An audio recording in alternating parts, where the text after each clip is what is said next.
అలాంటి అంటే ఇప్పుడు దేశం కూడా బీసీ వాదం బీసీ రాగమే ఎత్తుకుంటుంది, బీసీల చుట్టే తిరుగుతుంది రాజకీయం.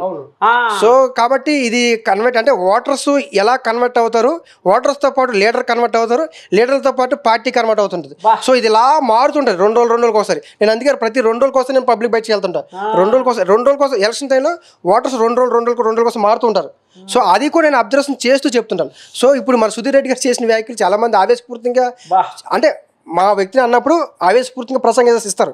కానీ ప్రసంగం కంటే పబ్లిక్ చాలా ఇప్పుడున్న యువత బాగా యూట్యూబ్ ఛానల్ రావడం వల్ల రాజకీయ చైతన్యం చాలా ఎక్కువ ఉంది. దానివల్ల ఏమవుతుందంటే సుధీర్ రెడ్డి గారి మీద చాలా మంది వ్యాఖ్యలు చేశారు. సుధీర్ రెడ్డి గారు కేవలం నవీన్ యాదవ్ గారి మీదే కాదు, ఆర్ కృష్ణ గారు పోటీ చేసినప్పుడు కూడా ఎల్బీనగర్లో చాలా చేశారు. సో ఆయనకి టోటల్గా అతను ఈ ఫ్యామిలీకి అగ్నిస్ట్ అవ్వలేదు, రేపు బీసీ సామాజిక వర్గం మొత్తం ఆయన అగ్నిస్ట్ అయ్యారు.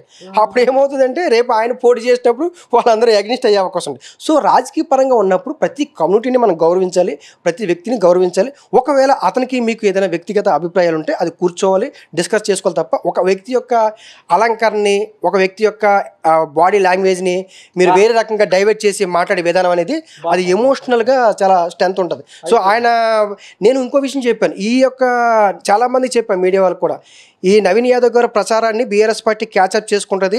ఎక్కడ కూడా ఎమోషనల్గా కావచ్చు, లేకపోతే వేరే రకంగా అంటే సీరియస్గా ఉండడం కానీ, లేకపోతే వేరే రకంగా బాడీ లాంగ్వేజ్ ఉండకూడదు, చాలా కూల్గా ఉండాలి.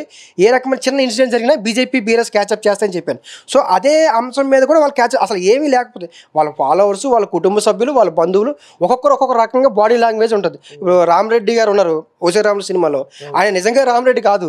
సో ఎవరైనా పిలిస్తే కూడా నేనే టీ తీసుకెళ్ళిస్తానని చెప్పేవాడు.